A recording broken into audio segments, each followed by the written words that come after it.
کرم یہ مجلس شبیر نے کیا، ورنہ کہاں غریب کا گھر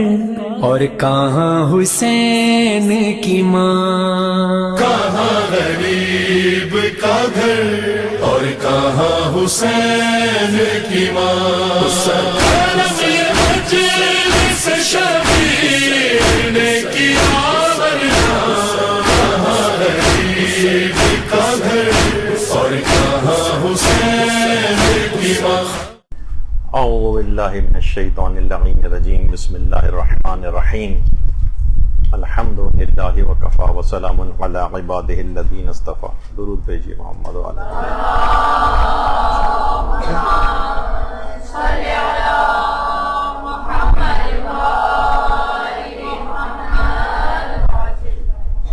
عام طور پر عمومی زندگی میں عزاداری سے متعلق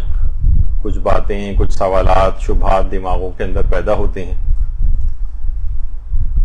تو بہت سی چیزیں، بہت سی سنی سنائی تو بہت ہوتی ہیں، لیکن دلائل کے ساتھ واقفیت نہیں ہوتی کہ اس کے اندر کوئی حقیقت ہے یا نہیں ہے، یہ بات ایسے ہی مشہور ہو گئی ہے۔ اس میں ایک جملہ آپ نے بہت ذاکرین سے، ذاکرات سے یہ سنا ہوگا کہ جس وقت مجالس عزا برپا ہوتی ہے تو معصومین علیہم السلام اس مجلس عزا کے اندر یا ان مجالس عزا میں خود حاضر ہوتے ہیں، شریک ہوتے ہیں۔ تو اس مسئلے میں اصلاً دیکھا جائے سنی ہوئی تو بات بہت ہے، لیکن دو ایکسٹریمز پائی جاتی۔ ہمارے ہاں مسئلہ یہی ہے کہ چیزوں میں بہت افراط و تفریط ہوتی ہے، یعنی لوگ حد اعتدال پہ نہیں ہوتے اور ایک دم سے ایکسٹریم پر چلے جاتے ہیں، اور درمیان میں جو حد اعتدال کی راہ ہوتی ہے وہی راہ رشد و ثواب ہوتی ہے، یعنی وہی سب سے بہتر راہ ہوتی ہے۔ تو ایک ایکسٹریم تو اس مسئلے کی یہ ہے کہ معصومین کا آنا ناممکن ہے، ایک دفعہ جو اس دنیا سے چلا گیا ہے وہ اب اس دنیا کے اندر واپس نہیں آئے گا، اس کی بھی بہت شور اٹھتا ہے کہ پہلی انتہا پسندی۔ وہ کہتے نہیں معصومین کا آنا یہ ناممکن چیز ہے، اور بلکہ وہ یہاں تک کہتے ہیں کہ جو نظریے کا قائل ہو کہ معصومین عالم ارواح سے اس دنیا کے اندر مجالس عزا کے اندر شریک ہونے کے لیے آتے ہیں، وہ غالی ہیں، یہ افراد، یہ لوگ شرک کرتے ہیں، تو غالی اور مشرک ہونے کا ان افراد کے اوپر وہ افراد الزام لگاتے ہیں۔ تو یہ خود ایک انتہا پسندی، وہ کہتے ہیں معصومین کا آنا ناممکن ہے۔ اچھا، دوسری ایکسٹریم کیا ہے؟ دوسری انتہا پسندی یہ ہے کہ ہر شخص اس بات کا مدعی ہے، بہت سی مجالس کے اندر تو باقاعدہ یہ نعرے لگتے ہیں، اب آپ سب لوگ خاموش ہو جائیں، اب حضرت زہرا تشریف لے آئی ہیں، اب امیر المومنین آ گئے ہیں، امام حسین آ گئے ہیں، اس طرح کے بھی نعرے لگتے ہیں۔ یہ دوسری انتہا پسندی ہے، اس کے متعلق ابھی آگے چل کے فتاوے وغیرہ بھی ذکر ہوں گے۔ تو اصل جو بات ہے اس کے اندر حد اعتدال یہ ہے کہ ان معصومین علیہم السلام کا ان مجالس عزا میں آنا یہ امر ممکن ہے، اور یہ واقع ہونے کے بہت قریب ہے۔ یعنی ابھی آگے چل کر کچھ روایات بھی آپ کے سامنے آئیں گی، مجتہدین کے فتاوے وغیرہ بھی ذکر ہوں گے کہ یہ آنا ممکن ہے، ان ہستیوں کا ان مجالس عزا کے اندر آنا ممکن ہے۔ اس پر اتنے زیادہ مشاہدات ہیں، اتنے زیادہ مکاشفات ہیں، اتنے زیادہ علماء کے اقوال ہیں، اتنے زیادہ صاحبان ایمان کی اپنے مشاہدے کی چیزیں ہیں کہ اس کے اوپر کئی درس ہو سکتے ہیں اگر وہ سب بیان کرنے بیٹھے۔ تو اچھا، اب یہ دونوں افراد ایک دوسرے کو بالکل رد کرتے ہیں، وہ کہتے ہیں کہ یہ لوگ غالی اور مشرک ہیں، اور جو اس حد تک قائل ہیں وہ ان کو کہتے ہیں کہ یہ لوگ مقصر ہیں۔ تو بہرحال درمیانی راہ ہے کہ ائمہ جس مجلس میں بھی چاہیں آ سکتے ہیں اور آتے ہیں، لیکن یہ کہ ہر شخص اگر اس طرح کا کوئی دعویٰ کرنے لگے کہ نہیں اسی کی مجلس میں، یعنی ہر طرح کی مجلسیں ہو رہی ہیں، یہاں تو ایسے افراد بھی ہیں، آپ کو پتا ہے کہ وہ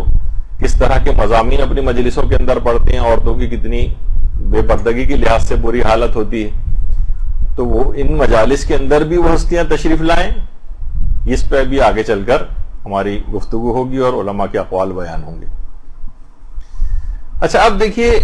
ایک مسئلہ اور آپ کے دماغ میں رہے کہ کیا یہ عقیدہ رکھنا واجب ہے؟ کیا یہ عقیدہ رکھنا واجب ہے کہ ائمہ مجالس کے اندر آتے ہیں؟ تو دیکھیے نہ تو یہ عقیدہ رکھنا واجب ہے،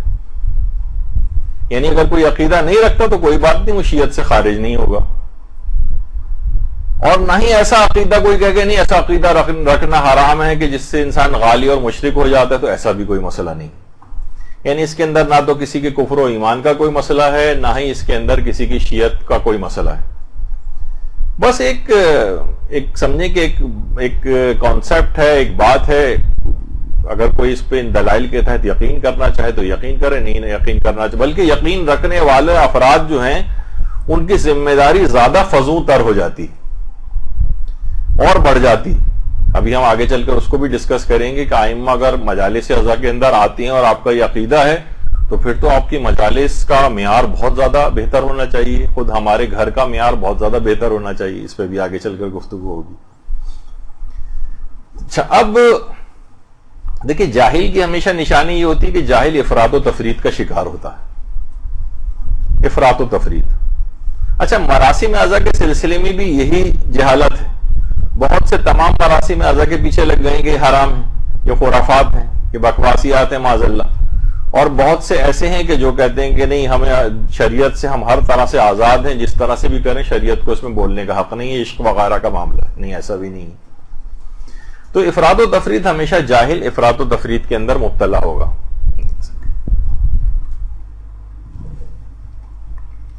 تو جاہل کی یہ خصوصیت ہوتی. اچھا اب تو بجائے اس کے کہ ہم خود سے کوئی فیصلہ کریں، ہمیں چاہیے کہ ہم دین کے جو اسپیشلسٹ حضرات ہیں، دیکھیے آج کل کا دور جو ہے اصل میں اسپیشلائزیشن کا دور ہے. یہ ماہرین فن کا دور ہے. ہر فن کے ماہر کے پاس انسان جاتا ہے. کوئی بھی اپنا اسے کام کرانا ہوتا ہے، مکان کا نقشہ بنوانا ہے، آرکیٹیکٹ کے پاس جائے گا، جو فن کا ماہر ہے اس کے پاس جائے گا. پانی آپ کو خرید کے پینا ہے، آپ پوچھتے ہیں کہ سب سے اچھی کمپنی کون سی ہے جو منرل واٹر وغیرہ پرووائڈ کرتی ہے. بچے کو آپ کو ٹیوشنز پڑھوانی ہوتی ہیں، آپ سبجیکٹ اسپیشلسٹ وغیرہ کو دیکھ رہے ہوتے ہیں. تو ہر چیز میں دنیا کے معاملے کے اندر ہم ماہرین فن سے رجوع کرتے ہیں. یہ دین کا معاملہ کچھ بیچارہ اس قسم کا معاملہ بن گیا ہے کہ ہر واٹس ایپ کے اوپر آپ یقین کیے بیٹھے ہوتی ہیں. بالش بھر کی کسی نے کوئی پوسٹ لگا دی، اس کے اوپر یقین کیا ہوتا ہے. ہر کوئی بھی فیس بک کے اوپر کسی بھی جگہ کوئی اسکالر بن کے کوئی گفتگو کر رہا ہوتا ہے تو ہم اس کے اوپر یقین کیے ہوتے ہیں. یعنی صرف دین کا معاملہ ہی گویا اتنا ہلکا ہو گیا ہے کہ اس میں ہم اسپیشلسٹ مجتہدین کے پاس نہیں جاتے، ان کی رائے کو معلوم نہیں کرتے، بلکہ کسی نے بھی کوئی بھی بات بتا دی، اور عورتیں تو خاص طور پر واٹس ایپ ایک دوسرے ادھر آیا اور بغیر سوچے سمجھے دوسرے کو فارورڈ کر کے اسے پھیلا دیا. مجتہدین کی تمام روایات کے اوپر نگاہ ہوتی ہے. رجال کے وہ بہت بڑے کھلاڑی ہوتے ہیں علم رجال کے، اور ان سے بہتر نظریہ کوئی نہیں بتا سکتا.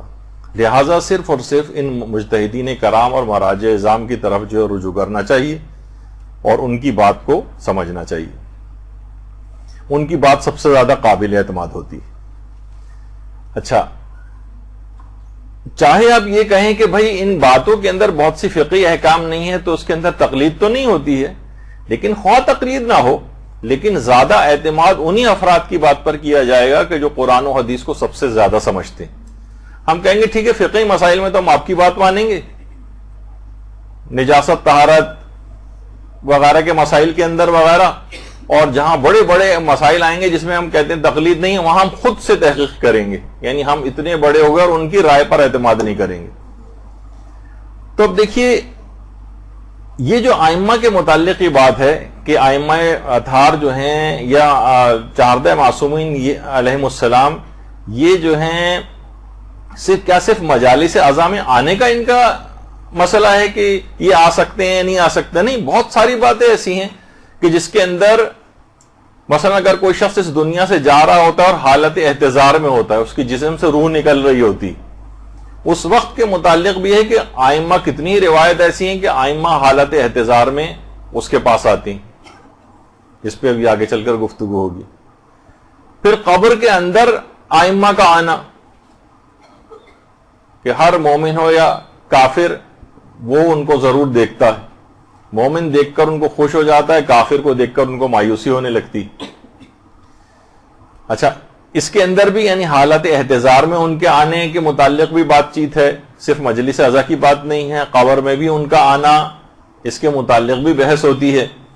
اس کے علاوہ واقعات کربلا کے ضمن میں بھی کتنی ہی روایات ایسے آپ سنتی ہیں, پڑھتی ہیں. حضرت زہرا سلام اللہ علیہا کا اللہم صلی علی محمد و علی محمد,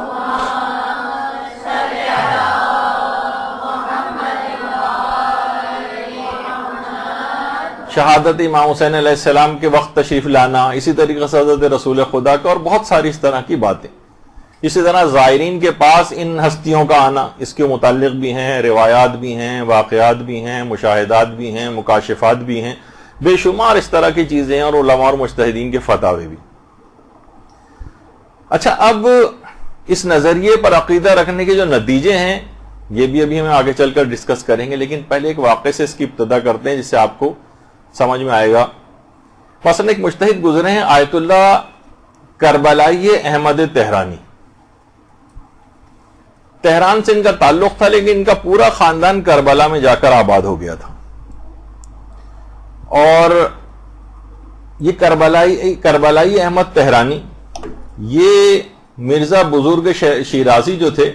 تمباکو والے, یہ ان کے شاگردوں میں سے ان کا شمار ہوتا ہے, اور آخوند خراسانی وغیرہ کے شاگردوں. اور اتنے مقدس تھے یہ کربلائی احمد تہرانی کہ نماز جماعت نہیں پڑھاتے تھے جس طریقے سے علامہ محمد حسین طباطبائی نماز جماعت نہیں پڑھاتے تھے. آپ یہ نہیں کہ ان لوگوں کے تقدس کی ایک علامت ہوتی تھی, بہت سے لوگ بہت زیادہ محتاط ہوتے ہیں. جیسے اویس قرنی کے متعلق ملتا ہے کہ ایک دفعہ انہوں نے نماز جماعت کی امامت کی تھی, اس کے بعد سے کہا تھا اب نہیں پڑھاؤں گا میں, کیونکہ مجھے دل میں یہ خیال پیدا ہونے لگا تھا کہ میں ان سب لوگوں سے افضل ہوں, جبھی تو مجھے آگے کھڑا کیا گیا ہے, تو میں اپنی عاقبت برباد نہیں کر سکتا. ان کا ایک کمال احتیاط ہوتا ہے علماء کا. تو آیت اللہ محمد حسین طباطبائی کی طرح سے کربلائی احمد تہرانی بھی نماز جماعت نہیں پڑھاتے تھے. اور آیت اللہ علی آقا قاضی بھی اسی طرح سے تھے, وہ بھی نماز جماعت نہیں پڑھاتے تھے, کیونکہ کمال احتیاط کا ایک مرحلہ ہوتا ہے جو ان لوگوں کے ساتھ ہی سازگار ہوتا ہے. ہر کوئی شخص اس طرح کے طریقوں پہ عمل بھی نہیں کر سکتا ہے. اور کربلائی احمد تہرانی میں ان کا تعارف اس وجہ سے کر رہا ہوں, جو واقعہ بھی آپ کے سامنے آئے گا, کہ مجتہد مسلم تھے لیکن کبھی اپنا رسالہ عملیہ نہیں لکھا, تقلید بھی اپنی نہیں کرواتے تھے. اور اس قدر گریہ و بکا کرتے تھے, اس قدر گریہ و بکا کرنے والے تھے, خاص طور پر اپنی جو نمازیں نافلہ یہ پڑھتے تھے اس کے اندر بہت زیادہ گریہ کرتے تھے, بے تحاشا گریہ, کہ ان کا نام ہی پڑ گیا تھا بکا. اور امام حسین پہ گریہ کر کر کے اپنی ایک آنکھ بھی ضائع کر لی تھی, اس قدر کہ واحد العین کے نام سے مشہور ہو گئے تھے. اور باقاعدہ جو کتاب ہے آثار و برکات توسل کے نام سے, اس میں ان کا ایک واقعہ ہے کہ ایک بار عاشورے کے روز انہوں نے اپنے گھر میں مجلس عزا رکھی اور لوگوں کو اطلاع کر دی کہ جن جن افراد کو آنا اس ٹائم کے اوپر عاشور کے روز میرے گھر مجلس ہے. اچھا, آپ کو پتہ ہی ہے کہ عاشور کے دن جو ہے لوگوں کی صاحبان ایمان کی بہت سی مصروفیات ہوتی ہیں, باہر جلوسوں وغیرہ کے اندر بھی جانا ہوتا ہے, اس سے پہلے شب عاشور کی تھکاوٹ ہوتی ہے, رات بھر کا جاگنا وغیرہ. تو کچھ مصروفیات کی وجہ سے لوگ ان کے گھر مجلس اعظم میں نہیں پہنچے. یہ خود فرماتے ہیں کربلائی احمد تہرانی کہ میں اپنے گھر میں جو سماوار رکھا ہوا تھا اور اس کے پاس میں بالکل افسردہ بیٹھا ہوا تھا اور رنج و غم سے میرا دل تڑپ رہا تھا کہ میں نے مجلس اعظم میں لوگوں کو بلایا لیکن کوئی بھی نہیں آیا.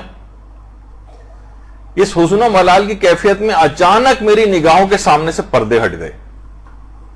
اور دیکھا کہ حضرت امیر المومنین علیہ السلام اپنے تمام فرزندوں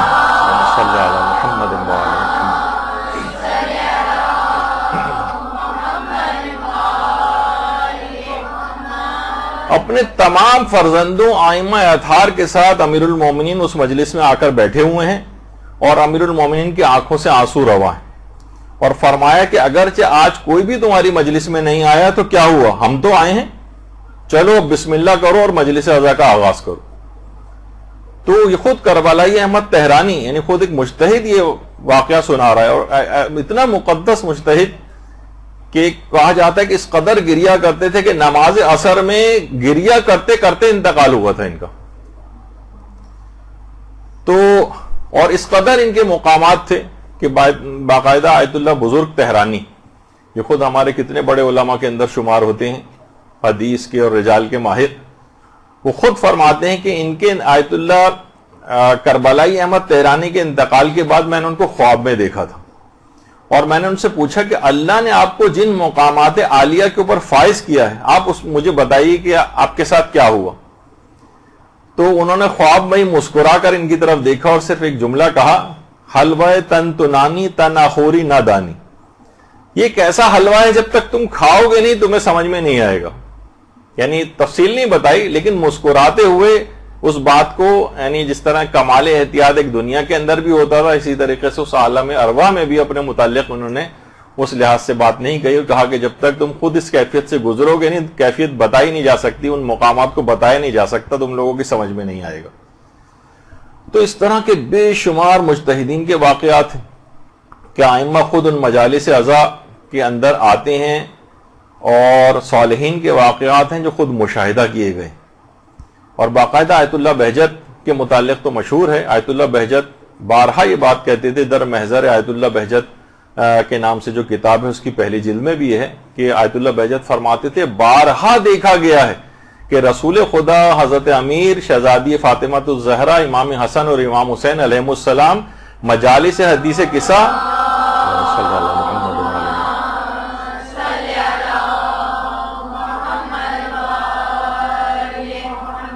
اور مجالس توسل میں حاضر ہوتے ہیں۔ بارہا دیکھا گیا ہے، بارہا دیکھا گیا ہے۔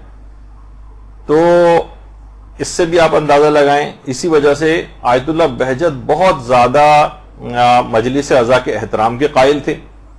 اور جو شخص بھی مجلس عزا میں ان کے گھر آتا تھا ہر شخص کا اس طرح سے کھڑے ہو کر استقبال کرتے تھے،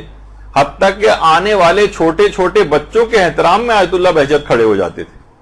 کہ یہ بزرگ اور جوان ان کا احترام کہ نہ جانے معصومین کب اس مجلس کے اندر تشریف لے آئیں، تو مکمل عزت اور احترام ان مجلس عزا میں شریک ہونے والوں کا ہونا چاہیے۔ اسی مجلس عزا کا اس قدر احترام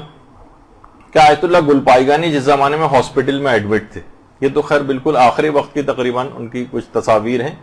کہ جب انتقال ہونے والا تھا، یعنی آخری دن ان کے چل رہے تھے، لیکن اس سے پہلے جب کسی حد تک بہتر بھی تھی طبیعت اور ہاسپٹل میں تھے، تو ہاسپٹل میں بہت سارے لوگ دیکھنے کے لیے آتے تھے، تو ان میں ایک مرثیہ خان اور نوحہ خان بھی ان کے پاس آیا، اور وہاں پر بھی ایک طریقہ کار ہے کہ کوئی بھی مرثیہ خان یا نوحہ خان کسی مریض کی عیادت کے لیے آئے تو وہ آ کر کچھ نہ کچھ سناتا ہے ان کو، کوئی نوحہ کوئی مرثیہ، اس کے اندر ایک برکت بھی ہے۔ تو اس کو فوراً روک دیا آیت اللہ گلپائیگانی نے، ابھی رک جاؤ، اور باقاعدہ اس کے بعد انہوں نے باوضو ہوئے اور اپنے آبا اور قبا کو منگوایا کہ یعنی دماغ میں کانسیپٹ یہ کہ جس وقت اس کا تصور مکمل احترام کے ساتھ مجھ کو مجلس عزا سننی ہے، یہ نوحہ سننا ہے، یہ مرثیہ سننا ہے، گریا ہونا ہے، ایک لحاظ سے مجلس عزا کی سی کیفیت ہو جائے گی، ائمہ معصومین کا اس کے اندر آنا ہو سکتا ہے، تو مکمل احترام کے ساتھ لباس بھی مناسب ہو، اس طرح سے اتنا اہتمام کر کے آیت اللہ گلپائیگانی بیٹھا کرتے تھے۔ اچھا یہ اتنا اور بتا دیا جائے کہ باقاعدہ اس کا ایک آیت اللہ بہجت نے مریض کی شفا یابی کے جو اعمال بتائیں، اس میں بہت ساری چیزیں اس کے اندر ہیں، وہ تو بھی بیان کرنا مقصد نہیں ہے، لیکن 6 نمبر کے اوپر یہ جو چیز لکھی ہوئی ہے، آیت اللہ بہجت فرماتے تھے مصائب محمد و آل محمد علیہ السلام مریض کو اس طرح سے سنائیں کہ وہ متاثر ہو جائے اور غمگین ہو کر گریا کرے۔ یہ اگر کسی جگہ مریض کے ساتھ ایسا ہو تو اس کو مصائب سنا کر گریا کروایا جائے، یہ شفا یابی کے لیے بہت مجرب عمل ہے۔ تو اس لحاظ سے آیت اللہ گلپائیگانی اور دیگر جو علماء ہیں ان کے پاس بھی جب کوئی اس طرح سے افراد جاتے ہیں تو وہاں کچھ نہ کچھ نوحہ مرثیہ یا کوئی ایسا ذکر مصائب کا کرتے ہیں کہ ان کو رونا آ جائے، یہ شفا یابی کے اندر بہت مؤثر سمجھا گیا۔ تو بہرحال پوری تیاری کے ساتھ آیت اللہ گل پائگانی اس طرح سے بیٹھے، اور اس کے بعد پھر انہوں نے جو ہے وہ مرثیہ اور نوحہ وغیرہ سنا. تو یہ تمام چیزیں ایسی ہیں کہ علماء اور مجتہدین اس کے اتنے زیادہ قائل ہیں. اچھا، اب تاکہ احترام کے کوئی منافی نہ ہو جائے کوئی چیز. اچھا، اب کیا ائمہ معصومین کا مجالس اعضاء میں آنا ممکن ہے؟ اس پہ مجتہدین نے کچھ فتاوے وغیرہ بھی دی ہیں. جیسے آیت اللہ خوئی کے متعلق آیت اللہ صادق روحانی باقاعدہ جو آج کل بھی مجتہدین زندہ مراجع میں سے ہیں، وہ کہتے ہیں کہ زمانہ غیبت کبریٰ سے لے کر آج تک آیت اللہ خوئی سے بڑا کوئی مجتہد نہیں گزرا. یعنی ان کی بھی اس لحاظ سے گواہی، آیت اللہ خوئی کی تقلید میں جو لوگ باقی تھے آج تک ان کی تقلید میں باقی چل رہے ہیں، کیونکہ سب مراجع کہتے ہیں کہ مردہ مجتہد اگر عالم ہے تو اس کی فتووں پہ باقی رہنا، جیسے آقا سیستانی بھی اس بات کے قائل ہیں کہ واجب ہو جاتا ہے. تو ان کی تقلید میں ابھی تک لوگ باقی ہیں ان کے علم کے اعتبار سے. جب ان سے بھی پوچھی گئی یہ بات تو باقاعدہ جو ان کی کتاب ہے سیرات النجات جو ان کی کتاب ہے استفتاءات کی، اس کے اندر بھی آقا خوئی نے یہ بات لکھی، اور اس کی تیسری جلد کے اندر یہ بات ہے، تیسری جلد میں. اور باقاعدہ یہ تیسری جلد ہے ان کی کتاب کی، اور اس کے اندر یہ والا مسئلہ آیت اللہ خوئی سے پوچھا گیا ہے کہ آپ یہ بتائیے کہ روایات کے اندر جو یہ بات آئی ہے کہ رسول خدا اور حضرت زہرا جو ماتم عزائے حسین کی جو مجالس ہوتی ہیں اس کے اندر شریک ہوتے ہیں، تو آپ کی اس متعلق کیا رائے ہے؟ اور اگر یہ بات صحیح ہے کہ وہ شریک ہوتے ہیں تو کیا باقی سب ائمہ بھی اس میں شریک ہوتے ہیں؟ تو آیت اللہ خوئی نے کہا کہ جی ہاں، یہ بالکل امر ممکن ہے. وبعض الروایات دلت علیہ، اور بہت سی روایات، بعض روایات اس بات پر دلالت کرتی ہیں. تو آیت اللہ خوئی بھی اس بات کے قائل ہیں کہ مجلس امام حسین علیہ السلام میں جناب رسول خدا، شہزادی زہرا اور دیگر معصومین کا آنا امر ممکن ہے، کیونکہ بعض روایات اس مطلب پر دلالت کرتی ہیں. باقاعدہ آیت اللہ فقی جیسے عظیم فقی کا جو ہے یہ نظریہ ہے. تو اسی طریقے سے آیت اللہ اسحاق فیاض سے بھی یہ والا مسئلہ پوچھا گیا. تو آیت اللہ اسحاق فیاض کا تو الگ سے تحریری طور پر بھی یہ فتویٰ جو ہے موجود ہے کہ جب سوال پوچھا گیا کہ یہ بات نقل کی جاتی کہ اہل بیت علیہم السلام جو ہے مجالس عاشورہ کے اندر شریک ہوتے ہیں، تو کیا یہ بات صحیح ہے؟ تو انہوں نے جواب دیا کہ بعض شیعوں کا یہ عقیدہ ہے کہ ایسا ہوتا ہے، اور یہ وہو ممکن، یہ بات ممکن ہے، وہ غیر و بعید، اور بعید نہیں ہے اللہ تعالیٰ، اللہ کے نزدیک کوئی ایسی بات نہیں. یعنی اللہ اگر انہیں بھیجنا چاہے، اللہ کی طرف سے اذن یافتہ ہو کر وہ آنا چاہیں تو بات غیر بعید ہے، یعنی بالکل ممکن ہے کہ وہ مجالس اعضاء کے اندر آتے ہیں. تو آیت اللہ اسحاق فیاض جیسے جو موجودہ مجتہدین، موجودہ صف اول جو ہے مراجع کی، اس کے اندر شامل ہیں، ان کا بھی یہی نظریہ. اچھا، اسی طرح سے آیت اللہ محمود ہاشمی، آیت اللہ محمود ہاشمی، ان کے متعلق بھی یہی ہے. جب ان سے پوچھا گیا کہ آپ ان روایات کے متعلق کیا فرماتے ہیں کہ جو یہ بتاتی ہیں کہ 14 معصومین علیہ السلام مرنے والوں کے پاس یا حالت احتضار میں یا ان کی قبر میں آتے ہیں، تو ان روایات کے متعلق آپ کا کیا خیال ہے؟ تو انہوں نے جواب دیا کہ فی نفسہ ہی یہ بات ممکن ہے، کیونکہ روایات سے یہ بات ظاہر ہوتی ہے کہ ارواح انبیاء اور ائمہ کا اللہ کے پاس ایک خاص مقام ہے. تو فی نفسہ یہ بات بالکل ممکن ہے کہ ائمہ کی ارواح مرنے والے کے پاس حالت احتضار میں اور قبر میں، کیونکہ یہ سب چیزیں آپس میں جڑی ہوئی ہیں. یعنی اس دنیا کے اندر ہی ظاہر انسان مر رہا ہے، قبر کے اندر جا رہا ہے، تو جب یہاں آ سکتی ہیں، قبر میں آ سکتی ہیں، اس کے گھر حالت احتضار میں آ سکتی ہیں، تو مجلس اعضاء میں کیوں نہیں آ سکتی؟ تو اس لحاظ سے بھی یہ بات فتوے کے اندر انہوں نے بیان کی. اور آیت اللہ سیستانی سے بھی یہ بات پوچھی گئی کہ بعض خطبہ یہ کہتے ہیں کہ حضرت زہرا اور تمام ائمہ معصومین اجمعین جو ہیں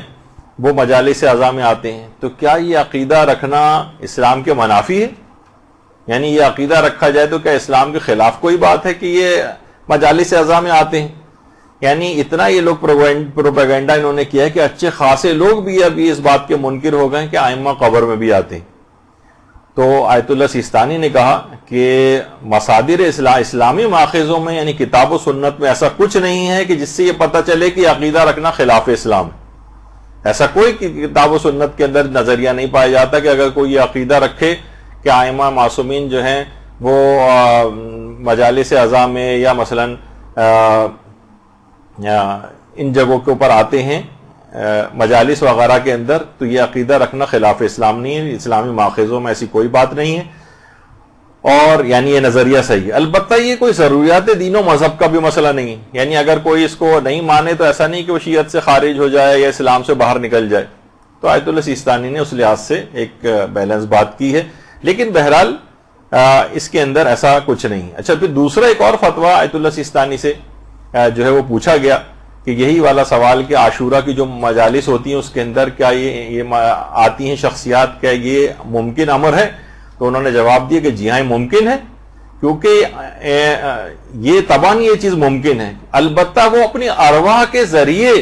ان مجالس اعضاء میں حاضر ہوتے ہیں، لا باجسادہم، البتہ اپنے جسموں کے ذریعے، یعنی جسم مادی نہیں ہے وہ، بلکہ جسم نورانی ہے، روحانی طور پر وہ اس کے اندر شریک ہوتے ہیں۔ عام جسم جو جیسے ہمارا جسم ہے، مادی جسم ہے، جسم عنصری ہے، اس کے اندر مجلس اعضاء میں نہیں آتی۔ تو یہ ایک بھی دماغ میں یہ بات رہنی چاہیے کہ آیت اللہ سیستانی نے اس سلسلے میں یعنی اس بات کا انکار نہیں کیا ہے، بلکہ اس کا کہا ہے کہ طبعاً یہ ممکن ہے۔ اچھا، کیا معصومین علیہ السلام کی مجلس اعضاء میں جو حضور ہے یا حاضری عموماً ہوتی ہے؟ یعنی زیادہ تر کیا ایسا ہوتا ہے؟ تو ایک تو ابھی آپ نے سن ہی لیا آیت اللہ بہجت کا جو نظریہ، آیت اللہ بہجت فرماتے تھے کہ بارہا دیکھا گیا ہے، بارہا دیکھا گیا ہے، اور ایک روایت بھی اس سلسلے کے اندر ہے، وہ آگے چل کر پیش ہوگی۔ اچھا، یہی والا مسئلہ آیت اللہ حافظ بشیر نجفی سے بھی پوچھا گیا کہ کیا معصومین خصوصاً جناب زہرا سلام اللہ علیہا کا مجالس میں تشریف لانا،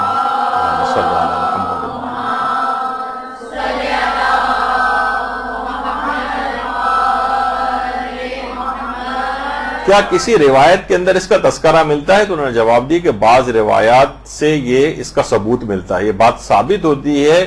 کہ وہ مجالس اعضاء میں تشریف لاتی۔ پھر دوسرے دو سوال ان سے اور کیے گئے، کیا امیر المومنین علیہ السلام ہر مرنے والے کے پاس قبر میں تشریف لاتے ہیں؟ تو آیت اللہ حافظ بشیر نجفی نے فرمایا، جو ان کی کتاب شاعر حسینیہ کے اندر موجود ہے، بِاسْمِهِ سبحانہ،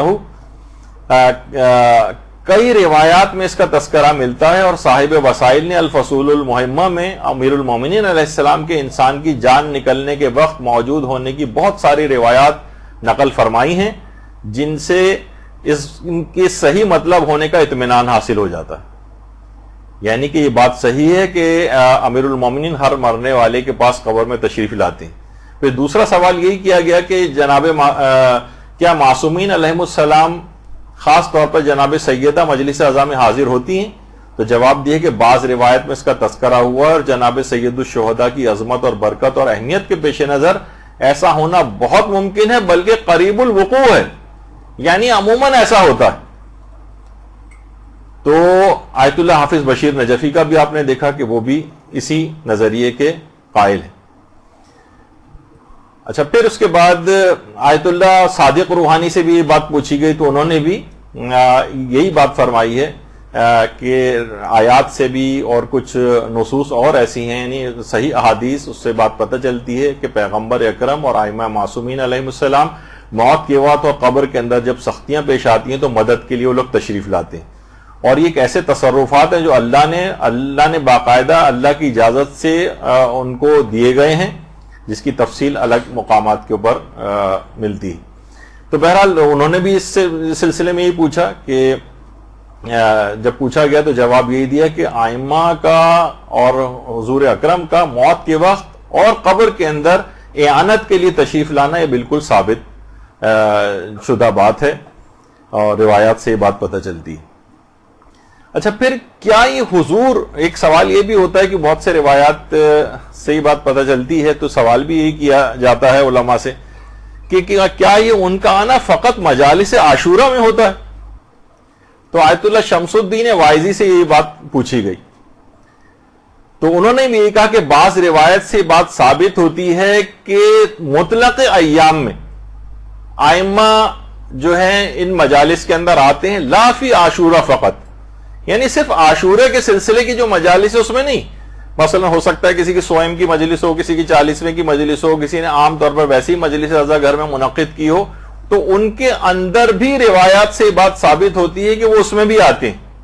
یعنی فقط عاشورے کے سلسلے کی مجالس سے ریلیٹڈ نہیں ہے یہ بات. تو باقاعدہ آیت اللہ شمس الدین واعظی نے کہا کہ یہ روایات مطلق طور پر ہیں, یعنی صرف عاشورے کی مجالس سے ریلیٹڈ بات نہیں ہے, کسی بھی مجلس کے اندر وہ تشریف لا سکتے ہیں. اچھا, اب اس سلسلے میں جو افراد ہیں وہ کہتے ہیں کہ ظاہر روایات کی سند کے متعلق بھی بات ہوتی ہے کہ بہت سی روایت ایسی ہیں کہ جن کی سند جو ہے وہ ضعیف ہے, یا بہت سی روایات کی سند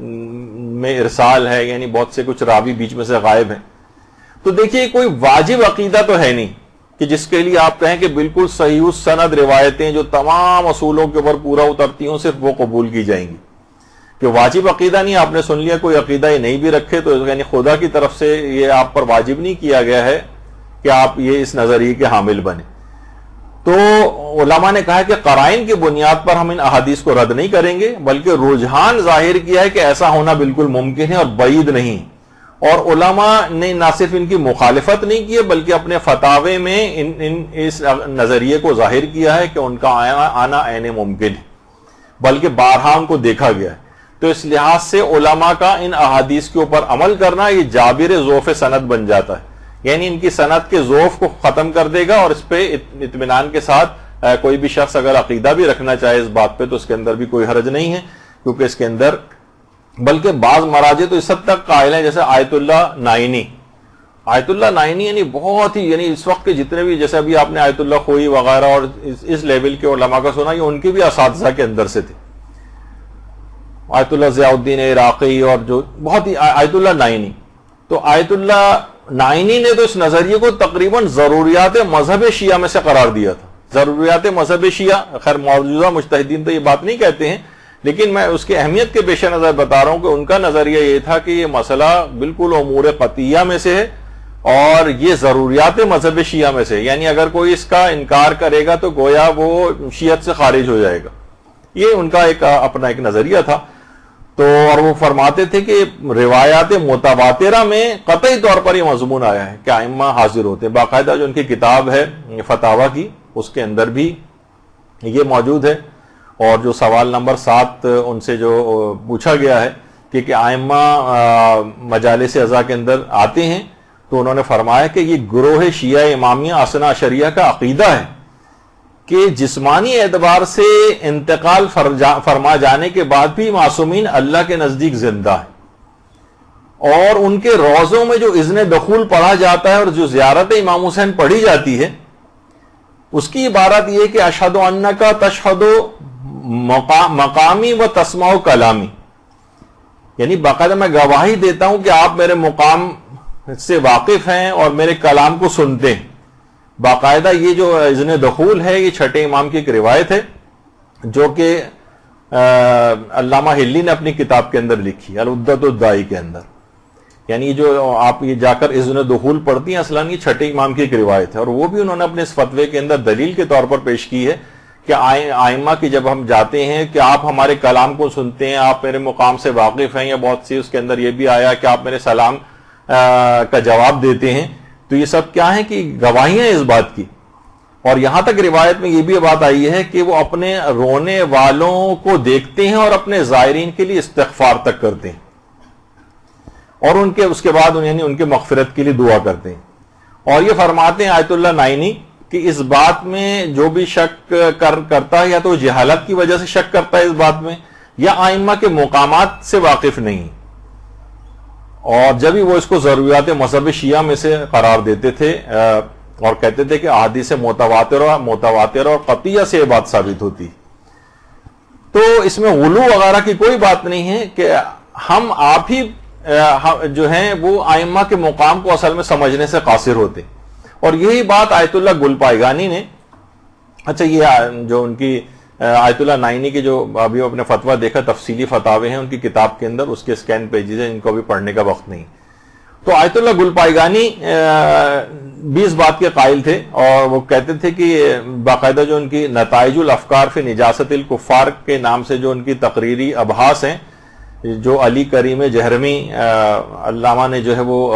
جمع کیے ہیں، تو اس کے اندر بھی یہ بات آیت اللہ گلپائگانی نے نقل کی ہے کہ ان هذه الامور لیست غلو فی شانہم، یعنی یہ جتنے بھی باتیں ہیں یہ ائمہ کی شان میں کوئی غلو نہیں ہے، ان کی حیات سے مراد یہ ہے کہ وہ مرنے کے بعد ہمارے کلام کو سنتے ہیں اور ہمارے واقعات سے مطلع بھی ہوتے ہیں. جس طرح زیارت امیر المومنین میں بات آئی کہ اشہد انک تسمع کلامی و تشہد مقامی و یردون سلامی، تو فرماتے ہیں کہ یہ تمام چیزیں جو ہیں جو زیارت کے اندر بھی آئی ہیں. تو پھر اسی بات کے حاشیے میں نیچے علی کریم جہرمی نے لکھا ہے کہ کیسے غلو ہو سکتا ہے جبکہ شہداء کی حیات کے متعلق خود قرآن نے کہہ دیا ہے کہ وَلَا تَحْسَبَنَّ الَّذِينَ قُتِلُوا فِي سَبِيلِ اللَّهِ أَمْوَاتًا بَلْ أَحْيَاءٌ عِندَ رَبِّهِمْ يُرْزَقُونَ فَرَحِينَ بِمَا آتَاهُمُ اللَّهُ مِنْ فَضْلِهِ، جو قرآن کی آیت ہے سورہ آل عمران کی 196 اور 197 کے اندر، کہ جو دنیا سے اللہ کی راہ میں مارے گئے ہیں اور دنیا سے چلے گئے ہیں تو ان کو مردہ نہ سمجھو، یا اللہ کے نزدیک زندہ ہیں، ان سے رزق پاتے ہیں. تو جب وہ خود یہ فرماتے ہیں کہ ہمارے آئمہ اطہار تو تمام شہداء کے بھی سردار ہیں، یعنی جن کی حیات شہداء کو جب قرآن نے بیان کیا ہے تو لہٰذا ان کے متعلق ایسا عقیدہ رکھنا کیسے غلو کے اندر آ سکتا ہے. ان کی حیات ہے، ان کی برزخی حیات ہے وہ، اور اس دنیا کے اندر آتے بھی ہیں ابھی آگے چل کر، جیسے کہ تفصیل اس کی بیان ہوگی. اور حضرت زہرا سلام اللہ علیہ کے متعلق روایت میں ملتا ہے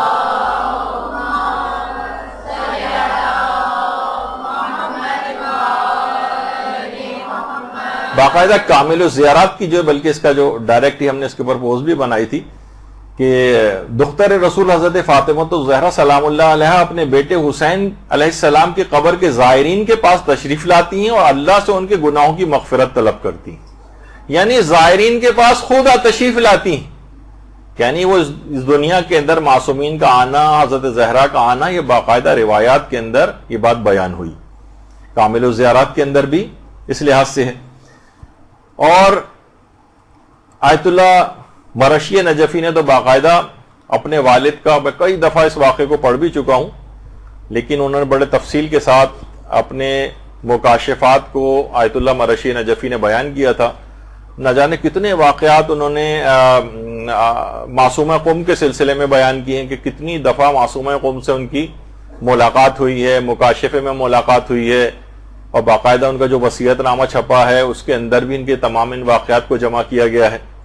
اور ایک زمانہ تھا جب ابتدائی جوانی کا، تو ان کے پاس بہت سارے پرابلمز وغیرہ تھے، تو بالآخر یہ مایوس ہو کر کربلا پہنچے تھے، اور وہاں پر امام حسین، وہاں دیکھا انہوں نے کہ ذریعے امام حسین کے پاس کربلا میں بہت ساری ارواح ہیں جو کہ قرآن پڑھ رہی ہیں، یعنی ان کا کام ہی ہے کہ امام حسین کی قبر کے پاس بیٹھ کر تلاوت قرآن کریں، جس میں ان کے اپنے والد کی روح بھی وہاں پر موجود تھی. خود انہوں نے کہا میں نے دیکھا کہ میرے والد کی روح بھی تلاوت قرآن کر رہی ہے. ان کی والد کی روح نے ان کو دیکھا، ان کے پاس آئی اور آ کر کہا کہ تمہیں کیا کام ہے امام سے؟ انہوں نے کہا کہ مجھے یہ فلاں فلاں چیزیں امام سے دریافت کرنی ہیں، میرے کچھ حاجات ہیں. کہا کہ تم جو پوچھنا ہے جلد پوچھ لینا، کیونکہ امام حسین علیہ السلام کو اپنے ایک بیمار زائر کی عیادت کے لیے جانا ہے. درود بھیجیے محمد و آل محمد.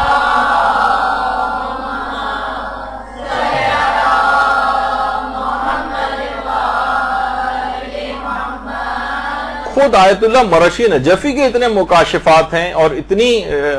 باتیں ہیں کہ پوری پوری کتابوں کے اندر تذکرہ ہیں. حضرت معصومہ قم سے کیسے کیسے ملاقات ہوتی تھی، کیا باتیں ہوتی تھیں، خود امام حسین علیہ السلام سے کیا کیا باتیں ہوئی، اپنی تمام حاجتیں انہوں نے پیش کی. امام نے ساری حاجتوں کو قبول کیا، صرف ایک حاجت کو کہا کہ یہ قبول نہیں ہو سکتی، جو حاجت یہ تھی کہ میں حج کے لیے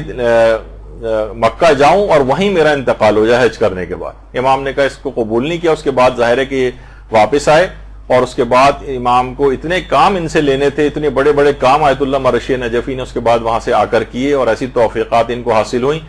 اور کیونکہ انہوں نے دعا کو اس شرط کے ساتھ مشروط کر دیا تھا کہ میں حج پہ جاؤں اور میرا انتقال ہو جائے وہاں جا کے، جس کو امام نے قبول نہیں کیا. یہ وجہ ہے کہ آیت اللہ مرشی نجفی ساری زندگی حج نہیں کیا، حج کے بغیر اس دنیا سے تشریف لے گئے. لیکن بہرحال ہے کہ اتنے بڑے بڑے کام جو ہے انہوں نے کیے. اچھا اب ایک بحث ہوتی ہے کہ جو آئمہ کا جو تشریف لانا ہے، چاہے وہ مجالس عزا میں ہوں، چاہے مثلا قبر میں ہوں، حالت احتضار میں ہوں، تو یہ ان کا حضور کی اس کی نوعیت کیا ہے، یہ کس طرح سے، یعنی ہم اس کو کیا سمجھیں. مثلا کیا ان کا حضور جسم مادی کے ساتھ ہوتا ہے جس طرح ہمارا جسم ہے اس طرح سے، یا ان کا جو حضور ہے وہ جسم ملکوتی اور نورانی کے ساتھ ہوتا ہے، یا یہاں پر حضور سے مراد یہ ہے، ان کے آنے سے مراد عنایات معنوی. اس کے بھی کچھ علماء قائل ہیں کہ اس سے مراد یعنی حضور سے مراد عنایات معنوی، یعنی جس جگہ مجلس عزا برپا ہوتی ہے خاص طور پر ائمہ معصومین کی نگاہ کرم اس جگہ پر ہوتی ہے، اس مجلس عزا میں شریک ہونے والے مومنین پر ہوتی ہے، یا اس بانی مجلس پر، اس گھرانے کے اوپر ہوتی ہے کہ جہاں یعنی ان کا عنایات اور کرم جو ہے وہاں پر بہت اضافہ ہو جاتا ہے. حضور سے مراد یہ. کچھ علماء کے یہ بھی نظریہ اور اس میں بھی کوئی قباحت نہیں ہے. یعنی مثلا ائمہ اطہار اگر کسی جگہ نہیں بھی بالفرض کسی مجلس میں آئے، تب بھی مجلس عزا پر ان کی خاص نگاہ ہوتی ہے اور ان کا ایک خاص کرم ہوتا ہے اور خاص عنایات اور فضیلتیں اس جگہ اور اس مقام کو اور اس گھرانے کو حاصل ہوتی ہیں. اچھا اب آیت اللہ شیخ جواد تبریزی، آیت اللہ شیخ جواد تبریزی سے یہ سوال کیا گیا کہ کیا یہ اعتقاد رکھنا جائز ہے. اچھا جو صراط النجات ہے آیت اللہ خوئی کے استفتات پر ہے، اسی کے اوپر حاشیہ آیت اللہ شیخ جواد تبریزی نے لکھا، اس کی 3 جلد ہے. اس میں یہ سوال ان سے پوچھا گیا کہ کیا یہ اعتقاد رکھنا جائز ہے کہ حضرت زہرا عورتوں کی مجالس میں آنے واحد میں متعدد مجلسوں میں اپنے مادی جسم کے ساتھ بنفس نفیس حاضر ہوتی ہیں. دیکھیں کتنی ساری چیزیں سے آنے واحد میں، یعنی ایک ہی وقت میں ظاہر کتنی مجلسیں ہو رہی، سینکڑوں ہزاروں مجلسیں ہو رہی. تو اگر وہ آتی ہیں تو آنے واحد میں متعدد مجالس کے اندر اپنے اسی جسم کے ساتھ، جس میں عنصری جو ہے ہمارا گوشت خون سے بنا ہوا جو جسم ہوتا ہے، کہ کیا اسی جسم کے ساتھ حاضر ہوتی ہیں. تو آیت اللہ شیخ جواد تبریزی نے اس کا جواب دیا کہ نوری اور ملکوتی صورت میں ایک وقت میں متعدد جگہ حاضر ہونے میں کوئی مشکل نہیں، نوری اور ملکوتی جسم میں، کیونکہ وجود نورانی زمان و مکان کی قید سے آزاد ہوتا ہے، اور جس میں عنصری جو ہے، جو ہمارا مادی جسم، اس کی خصوصیت نہیں ہے، یہ زمان و مکان کا محتاج ہوتا ہے. یعنی ہم مثلا اگر کسی جگہ پہ، میں اس وقت یہاں پہ موجود ہوں تو میں نیچلے گراؤنڈ فلور پر موجود نہیں ہوں، میں آپ کی والی جگہ پہ کہیں موجود نہیں ہوں، جس میں جو ہمارا جسم ہے یہ اس کی خصوصیت ہے، ایک جگہ پہ ہوتا ہے تو دوسری جگہ اس سے خالی ہوتی. لیکن جو جسم نورانی اور ملکوتی ہوتا ہے اس کے لیے والی شرط نہیں، وہ زمان و مکان کی قید سے آزاد ہے، وہ آنے واحد میں متعدد جگہوں کے اوپر بھی حاضر ہو سکتا ہے. اس کے بھی مثالیں آگے چل کر آنے والی. تو انہوں نے فرمایا کہ اس کے اندر کوئی قباحت نہیں ہے، بالکل اس پہ نظریہ رکھنا کہ البتہ جس میں مادی کے ساتھ ظاہر نہیں ہوتی، البتہ جس میں نورانی اور ملکوتی کے ساتھ حضرت زہرا آنے واحد میں متعدد مجلسوں میں حاضر ہو سکتی. اس میں کوئی قباحت نہیں، کیونکہ باقاعدہ ایک بحث آتی ہے، علمی بحث، کہ بھئی ایک وقت میں ایک جگہ پر جسم موجود ہوتا ہے تو دوسری جگہ خالی ہوتی، تو کیسے ممکن ہے کہ ایک ہی وقت میں ایک جسم کئی جگہوں کے اوپر موجود ہو. تو یہ جسم مادی کے ساتھ یہ والی پرابلم ہے، لیکن جسم نورانی اور ملکوتی کے ساتھ نہیں. اچھا یہی سوال آیت اللہ حافظ بشیر نجفی سے بھی پوچھا گیا کہ ائمہ معصومین جو ہیں وہ مجالس عاشورہ میں شریک ہوتے ہیں، تو وہاں سے بھی یہی جواب آیا کہ جسم مادی اور عنصری جو جسم طبعی ہوتا ہے ہمارا، یہ زمان و مکان کا محتاج ہوتا ہے، لیکن وجود برزخی یا وجود ملکوتی جو ہے یہ زمان و مکان کا محتاج نہیں ہے، اور یہ ایک وقت میں بھی متعدد جگہ پر حاضر ہو سکتا ہے. وہاں ان کا بھی فتویٰ یہی ہے. اچھا باقی 2 فتوے تو ابھی آپ نے سنے لیے. انہوں نے کہا روایات سے یہ بات ثابت ہوتی ہے کہ حضرت زہرا جو ہے وہ مجالس عزا میں تشریف لاتی ہیں، اور یہی بات قبر کے سلسلے میں بھی، قبر میں ائمہ معصومین کا آنا، اس سلسلے میں ان کا بھی یہی جواب. اچھا جو کتاب ہے الانوار الالہیہ فی مسائل العقائدیہ، یہ آیت اللہ شیخ جواد تبریزی کی کتاب ہے، اور اس میں بھی یہ سوال ان سے پوچھا گیا ہے کہ حضرت امیر المومنین علیہ السلام کا قبر میں آنے سے متعلق. اللہم صلی علی محمد.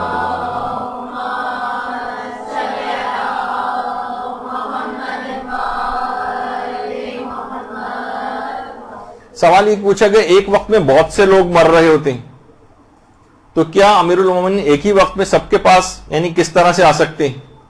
تو انہوں نے یہی جواب دیا کہ وجود نوری کے ساتھ حاضر ہوتے ہیں، وجود مادی کے ساتھ نہیں. جیسا کہ روایت معتبرہ میں آیا ہے کہ ان کا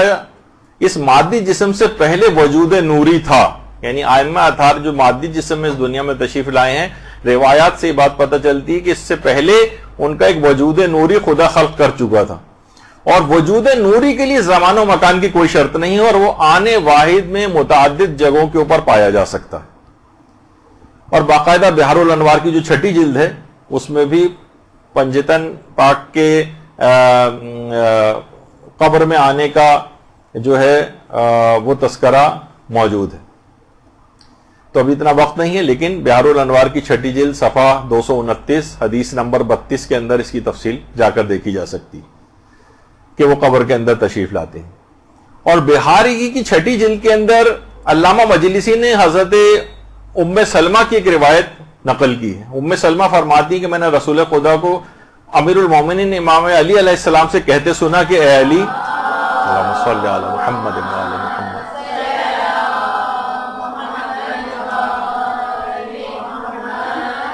کہ اے علی تمہارے محب 3 جگہوں پر خوشی پائیں گے. نمبر 1، جب ان کی روح قبض ہو رہی ہوگی تو آپ وہاں موجود ہوں گے. نمبر 2، جب قبر میں سوال و جواب ہوگا تو آپ ان کو تلقین کریں گے. جب ان سے سوال پوچھا جائے گا تو امیر المومنین جواب دیں گے کہ تم یہ جواب دو، یعنی سکھائیں گے. جب قبر میں سوال و جواب ہوگا تو آپ ان کی تلقین کریں گے، ان کو تلقین کریں گے. اور جب اعمال پوچھے جائیں گے قیامت میں تو آپ ان کو پہچانوائیں گے کہ یہ میرا ہے. تو ان 3 جگہوں پہ اے علی تمہارے محب خوشی پائیں گے. تو حضرت ام سلمہ کی اس روایت سے بھی پتہ چلا کہ قبض روح کے وقت یعنی جان کنی کی جب کیفیت ہے، چاہے گھر میں ہو، ہسپتال میں ہو، کسی بھی جگہ انسان کی ڈیتھ ہوتی ہے تو امیر المومنین اس وقت حالت احتضار میں ان کا آنا، اور قبر میں سوال و جواب کے وقت ان کا آنا، اور جب اعمال کا باقاعدہ پوچھا جانے لگے گا قیامت میں اس وقت وہ پہچان کرائیں گے کہ یہ میرا محب ہے. تو پھر اور روایات کے اندر بھی یہ بات آئی ہے کہ امام صادق علیہ السلام سے پوچھا گیا، اللہم صلی علی محمد و آل محمد،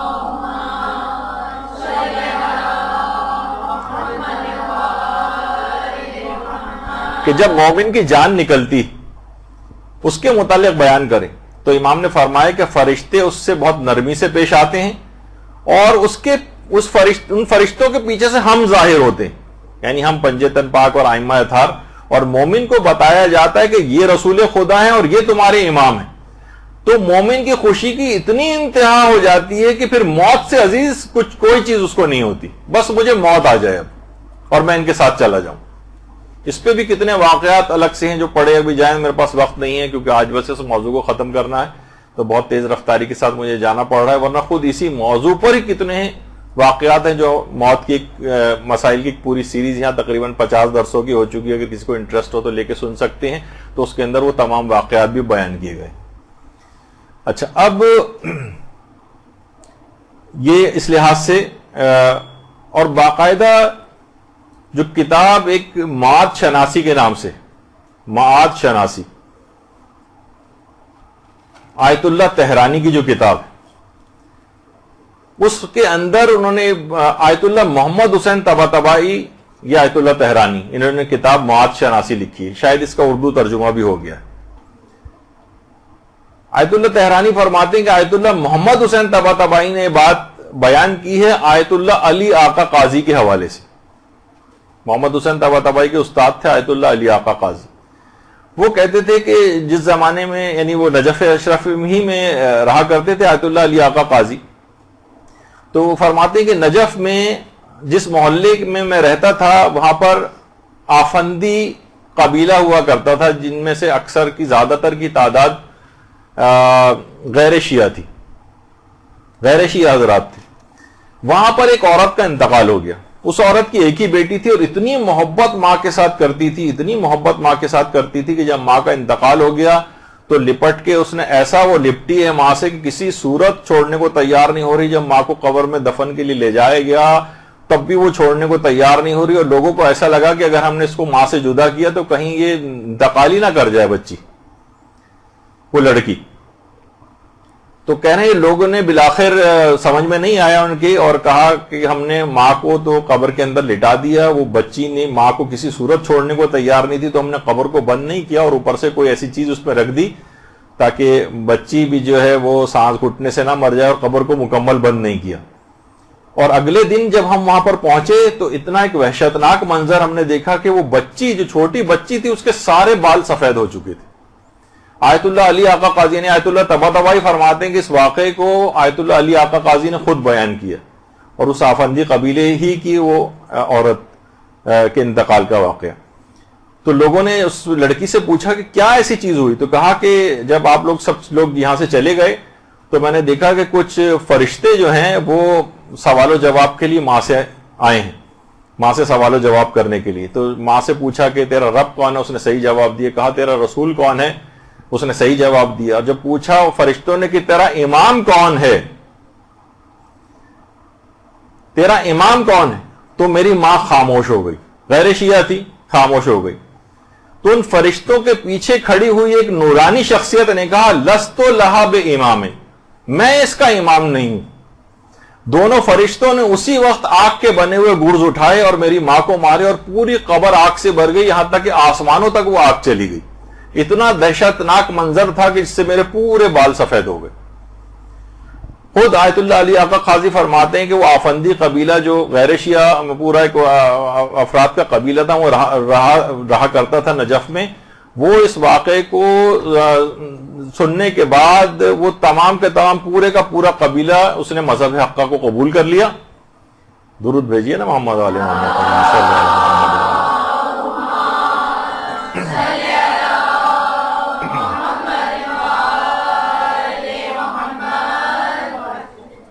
تو کتنی کثیر تعداد میں اس طرح کی روایات ملتی ہیں کہ امیر المومنین کا قبر کے اندر آنا اور حالت احتضار میں آنا یا ائمہ معصومین کا مجالس اعزاء کے اندر آنا، اس میں کوئی مسئلہ نہیں ہے اس عقیدے کو رکھنے میں. کتنے واقعات اس کے شاہد ہیں، اور باقاعدہ کامل الزیارات میں بھی ہے اور بحر الانوار کی بھی 44ویں جلد میں بھی ہے کہ باقاعدہ جو اس کی ہم نے ایک پوسٹ بھی بنائی تھی کہ امام صادق نے جو راوی تھا مسمع نام کا، کہ امام نے اس سے کہا کہ تم عراق کے رہنے والے ہو، کیا زیارت کے لیے نہیں جاتے ہو؟ راوی نے کہا کہ بصرے میں ناصبی اور دشمن زیادہ ہیں، میں ڈرتا ہوں کہ میری زیارت کی خبریں حکومت تک نہ پہنچائیں اور وہ مجھے تکلیف اور آزار پہنچائیں. دیکھا اس زمانے کے اندر بھی سب ہوتا تھا. امام صادق نے فرمایا کیا حضرت امام حسین پر پڑھنے والے مصائب کو تم یاد کرتے ہو؟ اس نے کہا ہاں مولا یاد کرتا ہوں. امام نے سوال کیا کیا آہو نالا اور بیتاب اور غمگین بھی ہوتے ہو؟ آہو نالا کرتے ہو، بیتاب ہوتے ہو، غمگین ہوتے ہو؟ اس نے کہا جی ہاں، خدا کی قسم اتنا روتا ہوں کہ روتے روتے ہچکیاں بن جاتی ہیں، یہاں تک کہ میرے اہل خانہ بھی اس آثار کا مشاہدہ کرتے ہیں اور اس موقع پہ میں کوئی چیز کھا پی بھی نہیں سکتا ہوں اور غم و اندوہ کے آثار میرے چہرے پر ظاہر ہوتے ہیں. امام نے فرمایا خدا تمہارے رونے پر رحمت نازل کرے، واقعتاً تمہارا شمار ان لوگوں میں ہوتا ہے جو ہمارے مصائب پر آہو نالا کرتے ہیں اور ہماری خوشی میں خوش ہوتے ہیں، غم میں غمگین ہوتے ہیں. بے شک کہ تم مرتے وقت ہمارے آباء و اجداد کو اپنے پاس حاضر دیکھو گے. دیکھیے یہ جملہ، بے شک تم مرتے وقت ہمارے آباء و اجداد علیہم السلام کو اپنے پاس حاضر دیکھو گے اور تمہارے بارے میں وہ ملک الموت سے سفارش کریں گے اور تمہیں ایسی بشارت دیں گے کہ مرنے سے پہلے تمہاری آنکھیں منور ہو جائیں گی اور ملک الموت تم پر بچے کی نسبت ماں سے بھی زیادہ مہربان ہو جائے گا. کامل الزیارات میں اور بحار الانوار وغیرہ کے اندر بھی یہ والی روایت موجود ہے. تو کتنی ایسی روایات ہیں جس کے اندر کثرت سے بات آئی ہے کہ ائمہ معصومین کا قبر میں آنا یہ کوئی غیر عقلی بات نہیں ہے. اصل میں اس بات کو بیان کرنا اس وجہ سے بھی ہے کہ ان چیزوں کی مخالفت آج کل بہت ہونے لگی اور سوشل میڈیا کے اوپر اس قسم کے افراد بہت بیٹھنے لگیں گے جو ان چیزوں کا انکار کرتے ہیں. تو اچھا، اب یہاں جو حضور سے مراد جو ایک پہلو ہے وہ آیت اللہ ناصر مکارم شیرازی نے بھی کہا کہ حاضر ہونے سے ایک مراد یہ بھی ہو سکتی ہے کہ امام حسین علیہ السلام کی مجالس کو وہ زیادہ توجہ دیتے ہیں، ان کی عنایت زیادہ ان مجالس کے اوپر ہوتی ہے. حضور سے ایک مراد یہ بھی ہے. اور خود آیت اللہ سیستانی نے بھی اپنے ایک فتوے میں اس کا امکان ظاہر کیا ہے. جب ان سے یہ والی بات پوچھی گئی کہ مجالس اعظام رسول اکرم اور حضرت زہرا سلام اللہ علیہ آتے ہیں تو آپ کی اس متعلق کیا رائے ہے اور کیا باقیہ ائمہ بھی اس کے اندر شامل ہیں, تو انہوں نے بھی یہ کہا کہ یہاں پہ حضور سے مراد اشراف اور عنایت خاصہ ہیں اور اس کے اندر تمام دیگر ائمہ معصومین بھی شامل ہیں. لیکن دوسرا ہی فتویٰ انہی کا ہی وہ فتویٰ ہے کہ اس میں پوچھا گیا تھا کہ وہ آتے ہیں عاشورہ کے جو مجالس ہیں اس کے اندر کیا وہ شریک ہوتے ہیں, تو انہوں نے کہا کہ طبعاً یہ ممکن ہے لیکن اپنے جسم روحی کے ساتھ آ سکتے ہیں, جسم مادی کے ساتھ نہیں. یعنی دونوں طرح کی باتیں اس سلسلے میں احتمالات جو ہیں وہ پائی جاتی ہیں. اچھا, اور ایک اور روایت ہے بہار الانوار کی 6 جلد میں بھی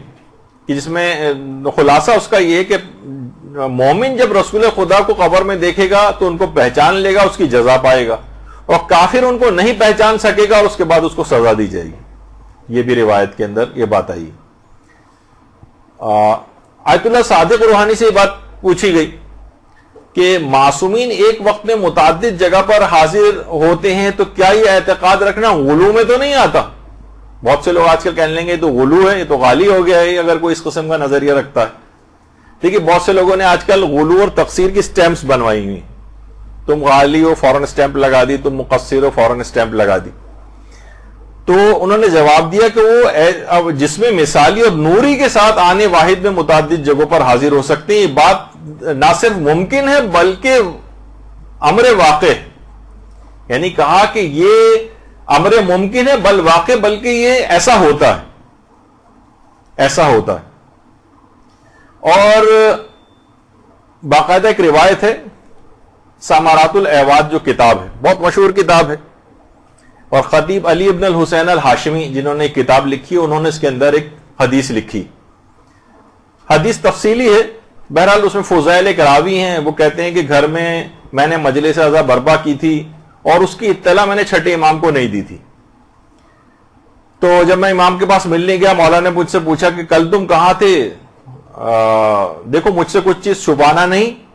تم نے کل اپنے گھر پہ مجلس عزا منعقد کی تھی, میں بھی تمہاری اس مجلس میں حاضر تھا. کہا کہ مولا آپ کہاں بیٹھے ہوئے تھے؟ کہا میں بالکل باہر دروازے کے پاس بیٹھا ہوا تھا. تو راوی نے فضیل نے کہا کہ مولا آپ صدر مجلس میں کیوں نہیں بیٹھے ہوئے تھے؟ صدر مجلس میں یعنی مجلس کے درمیان میں بیٹھتے, آپ دروازے کے باہر بیٹھے ہوئے ہیں. تو فقال الصادق علیہ السلام, امام صادق نے فرمایا کانت جدتی فاطمہ بصدر المجلس جالستن, میں کیا کرتا کہ میری جدہ فاطمہ زہرا سلام اللہ علیہ وہ صدر مجلس کے اندر بیٹھی ہوئی تھی, تو میں ان کے اجلال اور تعظیم کی وجہ سے اندر داخل نہیں ہوا اور دروازے کے باہر بیٹھ گیا. یعنی خود حضرت زہرا مجلس عزا کے اندر آئی ہوئی تھی. تو باقاعدہ یہ اور پھر یہ بھی انہوں نے کہا کہ حضرت فاطمہ زہرا سلام اللہ علیہ اپنے بیٹے حسین کے لیے جو مجلس عزا منعقد ہوتی ہے ہر مجلس عزا میں حاضر ہوتی ہیں. یہ باقاعدہ کا جملہ ہے, فی کل عزا, ہر مجلس عزا کے اندر ہماری جدہ فاطمہ زہرا اپنے بیٹے کی جو بھی مجلس عزا منعقد ہوتی ہے ہر مجلس عزا میں حاضر ہوتی. باقاعدہ ثمرات الاعواد جو کتاب ہے علی ابن الحسین الہاشمی کی, باقاعدہ اس کے اندر یہ روایت موجود ہے کہ امام نے فرمایا میں دروازے کے باہر اس وجہ سے بیٹھا ہوا تھا اپنی جدہ کے اجلال کی وجہ سے کہ صدر مجلس میں تو وہ بیٹھی ہوئی تھی. اس کا مطلب ہے کہ ان کا آنا اس لحاظ سے ثابت ہے. اچھا, اب جو یہ آپ سنتی ہیں کہ روایات کی اسناد کے متعلق لوگ اکثر اس میں بحث کرتے ہیں, تو آیت اللہ ناصر مکارم شیرازی سے بھی جب یہ بات پوچھی گئی تو انہوں نے کہا کہ اگرچہ اگر ہم قانونی طور پر جو اس کے اصول اور قواعد ہیں اس کے تحت دیکھیں تو معتبر کتابوں میں زیادہ اس سلسلے میں فرماتے ہیں کہ روایت نہیں ہے, لیکن بعض مومنین اور اہل بیت کے ماننے والوں نے کچھ مطالب نقل کیے جو امام حسین کی مجلس عزا میں اہل بیت کے آنے پر دلالت کرتی ہیں,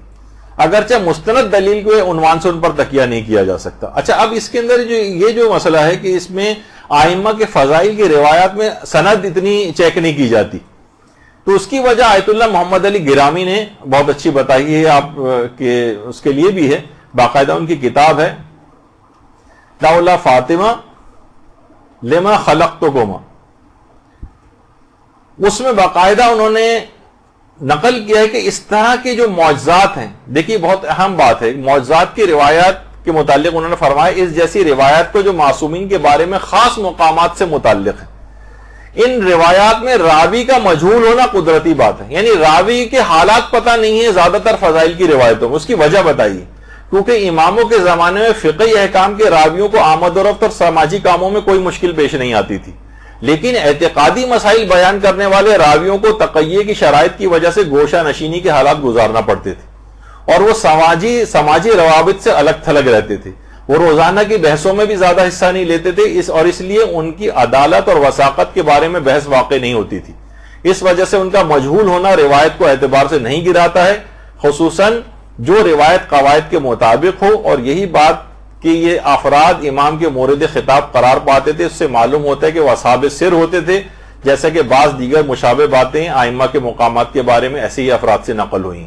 یعنی ان جو کہا جاتا ہے نا کہ اس میں راویوں کا پتہ نہیں ہے زیادہ کہ ائمہ کے فضائل کی جو روایتیں، تو کہہ رہے ہیں کہ ائمہ کے فضائل کی روایتیں بیان کرنے والے راوی چھپ کے رہتے تھے. وہ عام حدیثوں کے بیان والوں کو تو آزادانہ میل جول کی اجازت ہوتی تھی، لیکن ایسے افراد کو قتل کروا دیا جاتا تھا، تو ان کے حالات زیادہ تر آئے نہیں. تو یہ معنی نہیں ہے جب بھی فضائل کی جو روایات بیان ہوتی ہیں اس کے راویوں کے حالات اگر نہیں بھی پتہ ہوتے تو علماء اس کو قبول کرتے ہیں اگر اس کا مضمون خلاف اسلام نہ ہو بشرطے. تو اکثر افراد جو ہاتھوں میں رجال وغیرہ کی جو وہ لے کے پھر رہے فوراً دیکھتے ہیں راوی، ارے راوی تو مجہول ہے، تو لہٰذا فوراً روایت کو ریجیکٹ کر دیتے ہیں. یہ اصول نہیں ہے فضائل کی روایت کو ریجیکٹ کرنے کا، کیونکہ ان مجبوری تھی اس زمانے میں ائمہ کے فضائل کی جو روایتیں نقل کرنے کے معنی ہے کہ اسے قتل کروا دیا جائے. تو ایسے افراد چھپ کر رہتے تھے، ان کے حالات لوگوں کو پتہ نہیں چلتے تھے، اس وجہ سے یہ باتیں ٹھیک طور پر نہیں پتہ چل پائیں. تو لہٰذا اس قسم کی روایتوں میں اگر ضعف بھی پایا جائے کسی مجتہد کا یا کوئی نظریہ بھی مل جائے، تب بھی یہ معنی نہیں کہ وہ اس روایتوں کو جھوٹا کہہ رہا ہے، بلکہ یہ مسئلہ اس کے اندر اس طرح سے ہوتا ہے. اچھا، اسی طرح سے ابھی جو بات ہو رہی کہ اپنے جسمانی جو روحی اور ملکوتی اعتبار سے ائمہ کی ارواح جو ہے ہر جگہ پہنچتی ہیں، اس کی مثال علماء ایک اور بھی دیتے ہیں ملک الموت سے. دیکھیے تو ایک آپ کو سمجھانے کے لیے ظاہر ایک تصویر بنانی پڑتی ہے، ورنہ ملک الموت جو کافروں کے لیے اور ظالموں کے لیے تو بہت ہی خوفناک شکلوں میں آتا ہے کہ حضرت ابراہیم کہتے تھے کہ کوئی اور عذاب نہیں بھی آئندہ دیا جائے تو بس یہی کافی ہے اس کی شکل دیکھنا. اور جو مومن کے پاس اتنی حسین شکل کے اندر آتا ہے کہ وہ کہتے ہیں اس کے بعد اسے کوئی اور ثواب نہیں بھی دیا جائے تو بھی اس کی شکل دیکھنا اتنا اس کے لیے کافی ہو جائے گا کہ اس کے بعد نہیں بھی کوئی دیا جائے تو اس کو کوئی افسوس نہیں ہوگا. تو بہرحال ایک سمجھانے کے لیے کہ ملک الموت بھی تو دیکھیے ایک وقت میں آنے واحد میں ہزاروں افراد مرتے ہیں، تو سب کی روح کیسے قبض کرتا ہے؟ الگ کوئی امریکہ میں مر رہا ہے، کوئی یورپ میں مر رہا ہے، کوئی ایشیا میں مر رہا ہے، کوئی کسی ملک کے اندر مر رہا ہے، اور ملک الموت آنے واحد میں ہر جگہ، کیونکہ وہ جس میں نوری اور ملکوتی رکھتا ہے، وہ فرشتہ ہے، اگرچہ خود ملک الموت کے انصار و اعوان فرشتے بھی. چوتھے امام نے باقاعدہ ان کو بھی سلام کیا کہ سلام ہو میرا ملک الموت پر اور اس کے انصار و اعوان فرشتوں پر جو اس کے مددگار بھی. لیکن خود ملک الموت بھی آنے واحد میں متعدد جگہوں پہ حاضر ہو سکتا ہے کیونکہ اس کا جسم ملکوتی. تو یہ بھی آپ کے سامنے رہے. اچھا، بعض علماء جیسے آیت اللہ محمد صادق صدر وہ اس بات کے قائل تھے. اچھا، آیت اللہ صادق صدر وہی ہیں صدام کے ساتھ جب ان کا ہوا تھا، اور بہت ایک ویڈیو بھی ٹی وی کے اوپر انٹرنیٹ پہ اور یوٹیوب وغیرہ کے اوپر موجود ہے کہ وہ باقاعدہ صدام کا جو بھی اہلکار تھا اس کے چھڑی مار رہے ہیں، اس کے بعد ان کو فائرنگ کر کے قتل کیا جاتا ہے. واقعہ تو ایسے ہی ہوا تھا، لیکن وہ جو اس کے اوپر دکھائی جاتی ہے وہ مووی ہے. اصل لوگ سوچتے ہیں شاید یہ اوریجنل واقعہ ہے جو کہ اس کے اوپر ہے، وہ اوریجنل نہیں. تو آیت اللہ صادق صدر وہ یہ فرماتے ہیں، وہ بھی اس بات کے قائل تھے کہ آئمہ جو ہیں حاضر ہوتے ہیں. وہ کہتے تھے میرا بھی اعتقاد یہی ہے، لیکن وہ فرماتے ہیں کہ آئمہ معصومین ہر مجلس اعضاء میں حاضر نہیں ہوتے، بلکہ اس مجلس اعضاء میں حاضر ہوتے ہیں جو اخلاص کامل کے ساتھ مجلس اعضاء کو برپا کرے. اخلاص کامل کے ساتھ، یہ کہتے تھے وہ. اور وہ یہ بھی انہوں نے کہا کہ اس مادی جسم کے ساتھ نہیں ان کا آنا نہیں ہے، بلکہ روحی طور پر آنا مراد ہے. اچھا، ایک کتاب ہے داستان ہائے عبرت آموز، اس کے اندر آقا سید علی اکبر کوثری، یہ ایران کے مجالس پڑھنے کے حوالے سے اتنے مشہور تھے، اور خصوصیت ان کی یہ تھی کہ یہ خاص طور پر بڑے بڑے مجتہدین کے سامنے مجلس اعضا پڑھا کرتے تھے. آسان کام نہیں ہے مجتہدین کے سامنے ایسی روایات پڑھنا، یعنی کتنا محتاط ہو کے انسان کو پڑھنا ہوتا ہے اتنے بڑے عالموں کے سامنے. اور خاص طور پر امام خمینی کے گھر میں جتنی مجالس اعضا منعقد ہوتی تھی اس میں اکثر آقا علی اکبر کوثری یہ مجلس اعضا امام خمینی کے سامنے پڑھتے تھے. امام خمینی کے گھر پہ جو مجالس ہوتی تھی اور دیگر علماء کے گھر پہ بھی جو مجالس ہوتی تھی، اور وہ اس کو سن کر، ان کی مجالس کو سن کر بہت گریہ کیا کرتے تھے. وہ خود یہ فرماتے ہیں، آقا سید علی اکبر کوثری فرماتے ہیں کہ عاشور کا روز تھا اور مجھے عاشور کے روز بہت ساری جگہوں پہ مجالس اعضا پڑھنی تھی. ایک مجلس پڑھ کر میں نکلا تو محلے کے چند بچے، چھوٹے بچے اور بچیاں میرے پاس آئے اور آ کے کہا کہ آپ بڑوں کی مجلس سے تو بہت ساری پڑھتے ہیں، ہم چھوٹے بچوں کی مجلس بھی کبھی پڑھ دیں. تو کہہ رہے ہیں پہلے تو میں نے ان کو ٹالا کہ بچوں آج بہت ساری جگہوں پہ مجلس پڑھنی ہے، بہت مصروف ہوں. تو اتنے میں ایک بچی بہت رونے لگی.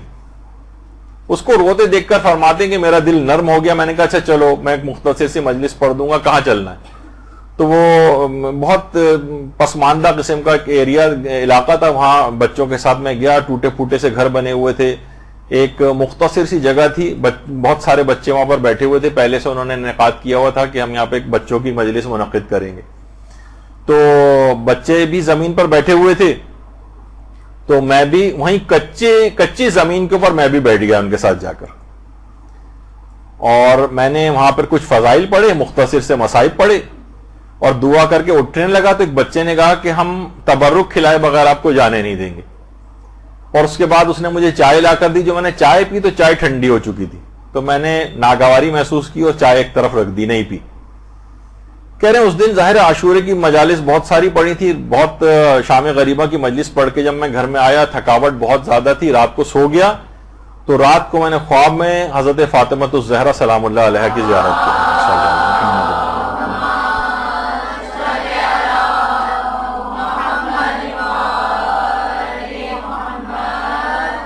اور فرمایا حضرت زہرا نے کہ آج کے دن تمہاری کوئی مجلس قبول نہیں ہوئی ہے سوائے بچوں کی اس مجلس کی. تو گھبرا گئے کہ شہزادی ایسی مجھ سے کیا خطا ہو گئی کہ میری وہ مجلس قبول نہیں ہوئی. کہا تمہارے بڑوں کی مجالس میں اخلاص نہیں تھا، لیکن بچوں کے کچے مکان کی مجلس کو ہم نے قبول کر لیا اور میں خود وہاں موجود تھی. آقا علی اکبر کوثری فرماتے ہیں، ان کا الفاظ ہیں کہ حضرت زہرا نے کہا میں اس خود مجلس میں وہاں موجود تھی. البتہ تم سے ایک شکوہ اور یہ بھی ہے کہ وہ جو چائے تم نے رد کی تھی وہ ہم نے خود تیار کی تھی. اللہم صلی علی محمد وعلی محمد.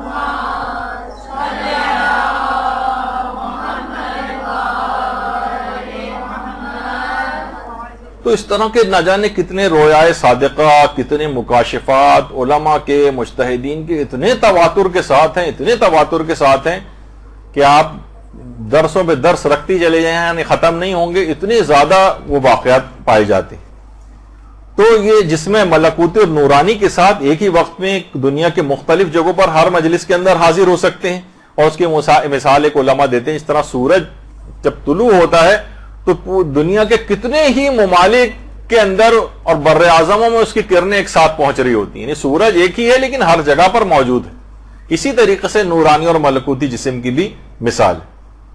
کہ آنے واحد میں متعدد جگہوں پہ حاضر ہو سکتا.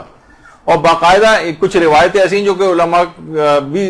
ظاہر ہے اگر یہ نظریہ کسی کا نہ ہو تو یہ روایتیں سمجھنا بہت مشکل. جیسے خود چھٹے امام ہمارے امام جعفر صادق علیہ السلام فرماتے ہیں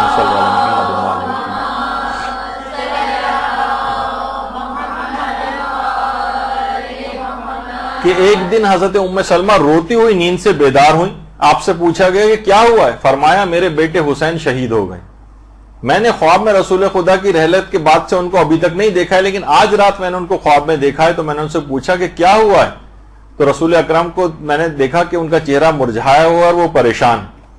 تو رسول اللہ نے فرمایا میں نے گزشتہ رات صبح تک حسین اور ان کے اصحاب کے لیے قبریں کھودی.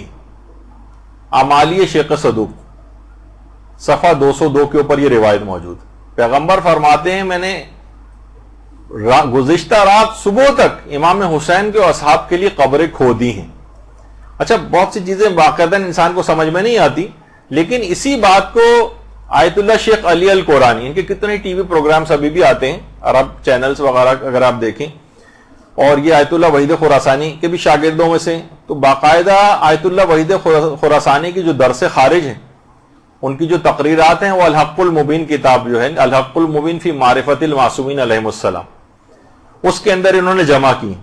تو اس کے اندر انہوں نے آیت اللہ وحید خراسانی کا یہ قول نقل کیا کہ آیت اللہ وحید خراسانی فرماتے ہیں امام حسین کا قضیہ ہر قسم کے وصف و تقریر سے بالا تر، اتنا بالا ہے، اتنا بلند ہے امام حسین کا معاملہ، اور یہ جو پورا واقعہ ہے کہ کتنی بھی آپ تقریریں اس کے فضائل میں کر دیں، کتنی بھی اس کی باتیں بیان کر دیں، یہ بہت بلند ہے اس سے، بلکہ کہہ رہے ہیں کہ امام حسین کا قضیہ تو ایک طرف رہا، ان کے ساتھ حبشی سیاہ فام غلام جو شہید ہوئے ہیں وہ بھی ہر قسم کی تعریف اور وصف بیان کرنے سے بہت بالا تر ہے، اور دلیل کیا دی انہوں نے کہ ان کے لیے، ان کے حبشی غلام تک کے لیے سید المرسلین و خاتم النبیین عالم اعلیٰ سے ان کی قبریں کھودنے اور دفن کے لیے پیغمبر اکرم خود تشریف لائے تھے۔ اتنی بڑی شخصیات ہیں یہ امام حسین کے اصحاب جو کربلا میں ان کے ساتھ شہید ہوئے ہیں، اور کہہ رہے ہیں کہ جی ہاں خاتم النبیین صلی اللہ علیہ وآلہ وسلم جو تمام عالمین کی مخلوقات میں سب سے پہلی شخصیت ہیں، لیکن امام حسین اور ان کے اصحاب کی قبروں کی تدفین کا انتظام کرنے کے لیے خود عالم اعلیٰ سے زمین پر تشریف لائیں، تو ان کا زمین پر تشریف لانا، ان کا آنا، ان کا مجلسوں میں آنا کوئی ایسی بات نہیں، روایات سے بات ظاہر ہوتی ہے باقاعدہ، اور کتنی اور روایتیں ایسی ہیں، میرے پاس اتنا وقت ہی نہیں، آپ صرف دیکھتی جائے بہار الانوار کے اندر، میں صرف آپ کے سامنے سے بس گزر رہا ہوں، اتنا وقت ہی نہیں ہے، جو بھی شوقین ہوں بہار کے وہ جا کر ان روایات کو جو ہے وہ دیکھ سکتے ہیں کہ کتنا انبیاء جو ہے حضرت موسیٰ تک جو ہے کربلا جو ہے زیارت کے لیے تشریف لاتے ہیں، بہت ساری روایات اس سلسلے میں آئی ہیں، اور باقاعدہ آیت اللہ سیستانی سے وہ بھی روایت پوچھی گئی ہے کہ حضرت زہرا کی پیدائش کی جو روایات ہیں کہ کیا یہ صحیح ہے کہ جس وقت حضرت زہرا کی پیدائش ہوئی تھی تو حضرت آسیہ بنت مزاحم اور حضرت مریم بنت عمران اور حضرت موسیٰ کی بہن جن کا نام کلثوم تھا وہ، اور حضرت سارہ اور حضرت خدیجہ طاہرہ ولادت حضرت سیدہ زہرا کے موقع پر مدد کے لیے تشریف لائی تھیں، یہ جو روایات کے اندر یہ بات ملتی ہے کہ یہ یعنی اس کے کیا یہ بات صحیح ہے؟ تو آیت اللہ سیستانی نے جواب میں فرمایا ورد ذالک فی بعض الروایات، یعنی اس بات کو ڈینائی نہیں کیا انہوں نے، بلکہ کہا کہ جی ہاں اس بات کا تذکرہ بہت سی روایات کے اندر آیا ہے کہ ان کی یہ ہستیاں اس وقت ولادت کے موقع پر تشریف لائی تھیں، تو عالم ارواح سے ان شخصیات کا اس دنیا کے اندر آنا یہ کوئی ایسی بات نہیں ہے، یہ ان کی پیدائش کے واقعات کے اندر بھی ملتا ہے، ائمہ کی شہادت کے واقعات کے اندر بھی ملتا ہے، اور ان کی مجلس عزا میں حاضری کے لیے بھی ملتا ہے، ان کی احتضار اور موت کے وقت اور قبر کے اندر دفن ہوتے وقت کے حالات کے اندر بھی ملتا ہے، تو بہرحال علماء کے فتووں سے بھی اس بات کی تائید ہوتی ہے۔ اچھا، پھر بہرحال اب اتنا وقت نہیں ہے، آیت اللہ صادق روحانی نے بھی اس بات کو ذکر کیا ہے، اور ان کا ایک دوسرا فتویٰ بھی جب ان سے پوچھا گیا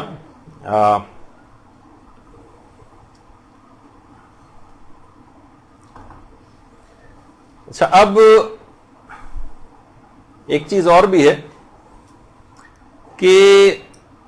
اگر کوئی خطیب 100% اس بات کو یقینی طور پر بتائے، جیسے کہ اکثر جگہوں میں نے سنا ہے کہ اعلان ہونے لگتا ہے اب سب لوگ خاموش ہو جاؤ، حضرت زہرا آ گئی ہیں اور امام حسین تشریف لے آئے ہیں اور امیر المومنین آ گئے ہیں اور رسول اللہ آ گئے ہیں، اس طرح کے اعلانات ہونے لگتے، تو مجتہدین سے یہ بات باقاعدہ استفتاء کے اندر بھی پوچھی گئی کہ بہت سے روزہ خوان اس طرح سے آ کر کہنے لگتے ہیں، تو علماء نے بہت سارے مجتہدین سے پوچھا گیا، تو آیت اللہ فاضل انکرانی نے کہا کہ نہیں، یہ بات صحیح نہیں، اس طرح سے نہیں کہنا چاہیے ان کو، اور آیت اللہ سیستانی نے بھی فرمایا کہ چونین کلماتی اعتبار نہ دارد، ان کے اس طرح کے جملے کہنے کا کوئی اعتبار نہیں۔ اچھا، آیت اللہ صافی گلپائیگانی نے کہا کہ اگر اظہار امیدواری کے طور پر ایسا کہہ رہے ہوں تو صحیح ہے، ورنہ صحیح نہیں، اور آیت اللہ بہجت نے بھی کہا کہ غالباً ان کی مراد یہ ہوتی ہوگی کہ مجلس اعظم میں تشریف لائے ہوں گے، بہرحال 100% ہی کوئی یقین سے نہیں کہہ سکتا نا، اور یہ جملے نہیں کہنے چاہیے کہ آ گئے ہیں، یہ آپ نے کیسے کہہ دیا، یعنی یہ کوئی شخص اس طرح سے نہیں بتا سکتا، امکان ظاہر ہو سکتا ہے اور جیسے کہ روایت میں ہے کہ وہ آئے ہوں گے اس طرح کی بات کہی جا سکتی ہے، لیکن آ گئے ہیں تاکہ ان کی مجلس میں زیادہ لوگوں کو بہرحال ایک جھوٹ بول کر یا جس بات کا آپ کو علم نہیں اس کا اظہار کر کے تو نہیں کہی جا سکتی، تو ایسی چیزوں کو ڈینائی کیا جائے گا، لیکن اس بات کا امکان موجود ہے کہ وہ ان مجالس اعضاء کے اندر تشریف لائی ہوں گی۔ اچھا، اب ایک بات اور اس کے اندر کہہ دی جائے، وہ یہ ہے کہ اگر واقعتاً اس بات کا عقیدہ، جیسے کہ آپ نے دیکھا کہ اگر یہ عقیدہ لوگوں کا ہے کہ وہ آتی ہیں یا آ سکتی ہیں، تو پھر تو کتنی زیادہ احتیاط کرنی پڑے گی، کتنا اپنے اس گھر کو اس قابل بنانا پڑے گا کہ وہ آ سکیں، کمال اخلاص کتنا حاصل کرنا پڑے گا اس مجلس کے لیے، ورنہ اب اپنی بہتہ کے اپنی وضاقتہ بھی درست کرنی پڑے گی۔ مرد حضرات کے متعلق روایت میں ملتا نہیں کہ پیغمبر کے پاس جب داڑھی مڈے ہوئے افراد آتے تھے تو پیغمبر اپنے رخ کو موڑ لیتے تھے، چہرہ پھیر لیتے تھے، پیغمبر دیکھنا پسند نہیں کرتے تھے ان کو اگر داڑھی مونڈی ہوتی تھی۔ اور اسی طریقے سے عورتیں اگر بے پردہ ہیں، حجاب مکمل نہیں ہے، فیشنیبل لباسوں کے اندر جو ہے وہ آ رہے ہیں، اس کا تقدس خراب کیا ہوا ہے، تو اب آپ خود سوچیں کہ اگر آپ کا یہ اعتقاد ہے تو آپ کو کتنی احتیاط کرنی پڑے گی اپنے حلیوں کو درست کرنے میں، اپنی وضع قطع کو اسلامی کرنے میں، نیتوں کی کتنی اصلاح کرنی پڑے گی، ریاکاری نہ ہو۔ عورتوں کی مجالس میں سننے میں زیادہ آتا ہے عدلے کا بدلہ ٹائپ کا جو ہوتا ہے کہ اگر ہم ان کے یہاں نہیں جائیں گے تو وہ ہمارے یہاں نہیں آئیں گی، اس وجہ سے مجلس اعضاء سننے کی اتنی نیت نہیں ہوتی کہ جتنی اس بات کی ہوتی ہے کہ کہیں وہ ہم نہیں گئے تو وہ نہ آئیں۔ تو یہ غیر الہی جتنی نیتیں ان کو نکالیے، نیتوں کی اصلاح، ذاکر اور ذاکرہ کے لحاظ سے کتنی زیادہ آپ لوگوں کی ذمہ داری ہو جائے گی، یعنی ذاکر اور ذاکرہ ایسے کو بلائیں، مثلا کسی ذاکر کو بلا رہے ہیں، نوح خان کو بلائیں جس کے متعلق کہا جاتا ہے نا شکل سے عزادار لگے اداکار نہ لگے، یعنی وہ حضرت زہرا اور ائمہ معصومین کا آنا ممکن ہے اس مجلس کے اندر۔ اچھا، مجلس ایسی ہونی چاہیے کہ اس میں جھوٹے مضامین نہ ہوں، خاص طور پر مصائب کے اندر۔ مصائب کے اندر تو علماء کہتے ہیں کہ اگر کوئی شخص جھوٹے مصائب بیان کرتا ہے تو گویا وہ اس بات کو چاہتا ہے کہ یہ مصیبت بھی ان کے اوپر آنی چاہیے تھی، یعنی تم جو خود سے جھوٹے مصائب ان کے سر منسوب کر کے بیان کر رہے ہو جبکہ وہ روایتوں میں نہیں پائے جاتے، تو گویا تم اس بات کی خواہش رکھتے ہو کہ یہ بھی ان کے اوپر ہوتے، یعنی اچھا چیزیں جو ہیں وہ صحیح بیان کی جائیں، یعنی زبان حال کو زبان قال نہ بنایا جائے۔ تو بہرحال اب اس طرح کی من گھڑت چیزیں، اگر کوئی صرف زبانی اعتقاد رکھتا ہے، یہ سب چیزیں پورا نہیں کر رہا، تو اس کا مطلب ہے کہ وہ زبانی صرف اس نے عقیدہ رکھا ہوا، اصلاً اس کا عقیدہ نہیں ہے کہ امام وغیرہ اس مجلس کے اندر آتی۔ اچھا، ایک چیز اور بھی ہے، یہ اگرچہ موضوع سے تو خارج ہے کیونکہ بہت ہی تفصیلی پہلو ہیں اس بات کے اندر کہ کیا معصومین حاضر و ناظر ہیں۔ دو اوقات لوگ اللہ سے ان کا کمپیریزن کرنے لگتے ہیں، جس طرح اللہ حاضر و ناظر ہر جگہ پر ہے، تو دیکھیں حاضر و ناظر کی جو بحث ہے نا، یہ ملا دی جاتی ہے آپس میں، یہ دو الگ الگ بحثیں۔ حاضر ہونا ہر جگہ، آنے واحد میں ہر وقت ائمہ ہر جگہ حاضر ہیں، اللہ کی طرح سے ایسا نہیں۔ ہاں، وہ البتہ جب چاہیں ناظر ہو سکتے ہیں، مثلا ادنا سی توجہ نفس کریں گے انہیں فوراً اللہ اس چیز کا علم عطا فرما دیتا ہے۔ اور یہ مختلف روایات کے اندر آیت اللہ ناصر مکارم شیرازی سے بھی پوچھا گیا یہ بات، تو انہوں نے کہا اگر وہ کسی چیز سے جب بھی مطلع ہونا چاہتے ہیں خدا کے حکم سے فوراً مطلع ہو جاتے ہیں، تو وہ کوئی مسئلہ نہیں، یعنی فوراً وہ اچھا ناظر ہونا تو آپ بھی کتنی چیزوں پر ناظر ہو، ایک وقت میں اگر 10 ٹی وی مختلف ممالک کے چینل بدل کے آپ کتنی جگہوں پہ ایک ہی وقت میں ناظر ہو جاتی ہیں، ہر جگہ آپ دیکھ لیتی ہیں۔ کمپیوٹر جو ہے لاکھوں کروڑوں ویب سائٹس میں ڈھونڈ کے چیزیں نکال کے آپ کے سامنے دیکھ کر سرچ کرتا ہے، فوراً نکال کے دے دیتا ہے، تو مشینوں کے اندر بھی ہونے لگا۔ البتہ ہر جگہ خدا کی طرح سے حاضر ہونا یہ نہیں ہے ائمہ اطہار کے لیے، البتہ وہ ناظر ہو سکتے ہیں جب بھی اطلاع، اور جس جگہ پہ بھی چاہیں آنے واحد میں متعدد جگہوں پہ حاضر بھی ہو سکتے ہیں۔ تو اللہ سے کوئی کمپیریزن نہیں کرنا چاہیے، وہ مخلوق ہی ہیں، اللہ خالق ہی ہے، ان دونوں کو آپس میں ملانا نہیں چاہیے۔ اچھا، اور بہت سی چیزیں ملتی بھی ہیں، قرآن کی آیات بھی ہیں اس سلسلے میں کہ تم لوگ عمل کرو فَسَيَرَى اللَّهُ عَمَلَكُمْ، اللہ تمہارے اعمال کو دیکھے گا، وَرَسُولُهُ، اور رسول اعمال کو دیکھیں گے، وَالْمُؤْمِنُونَ، اور مومنین تمہارے اعمال کو دیکھیں گے۔ سمجھنا کچھ مومنین ایسے ہیں کہ تم جو اعمال کرو گے وہ اس کے اوپر ناظر ہیں اور دیکھتے ہیں۔ جب یہ آیت اللہ بہجت کہتے تھے ابھی تمہارا جملہ منہ سے نکلتا بھی نہیں ہے کہ وہ امام زمانہ تک پہنچ جاتا ہے۔